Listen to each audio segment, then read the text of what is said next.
In the previous episode, I discussed the difference between documenting versus creating. What I didn't touch upon was the equipment to use, and that is what this episode is all about.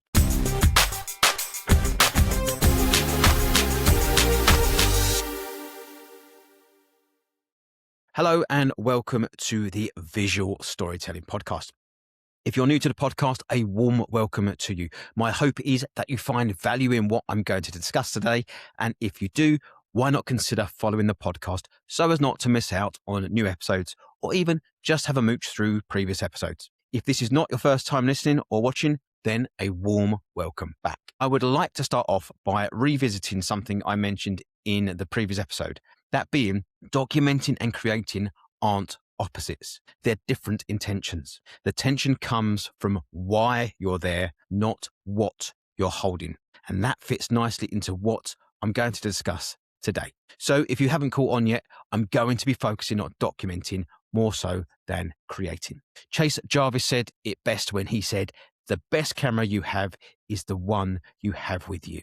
When it comes to documenting, this is spot on. I'm not talking about documentary photography per se, but documenting a specific moment, be that through photography or video. And this is where utilizing the tools you have at your disposal at that time is the best tool for the job. For most of us, this is going to be our mobile phones. To put it into perspective, the cameras in Hollywood in the 90s and 50s produced images with a unique aesthetic due to their large film formats and dye transfer processes.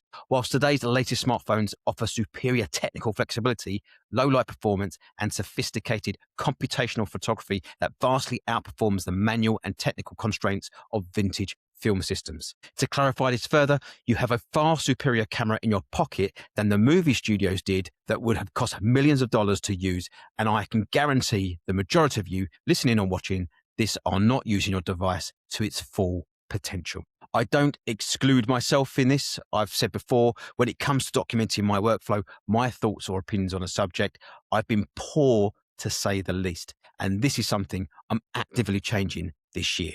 I think it's important to remember not every shot needs to be a masterpiece. Try to get the fundamentals right, such as composure and framing, but if it's slightly off, it doesn't matter. Learn from this and try to make it right next time. The important thing is the message you're trying to deliver and the value that it brings. Personal branding is no longer about self-promotion. It's about clarity, credibility, and trust in a crowded, AI-accelerated world. It's about being understood, trusted, and remembered. There is a place for on-the-fly snapshots and quick videos. Don't wait until you have the perfect setting or equipment, because the likelihood is that you'll lose the emotion of what it is you're trying to capture. So take out whatever camera you have on you at that moment in time and either take the photo or hit record. Now, before I conclude this episode, I have a small ask. I'm looking to have more guests on the podcast to provide you with more value.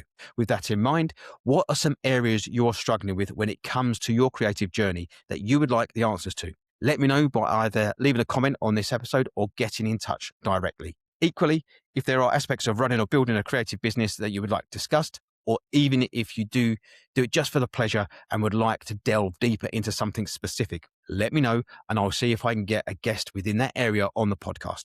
I'll leave my social handles in the description. Once again, thank you for lending me your ear. I genuinely appreciate your time. And don't forget to follow the Visual Storytelling Podcast. And until next time, be creative, be inspired, be you.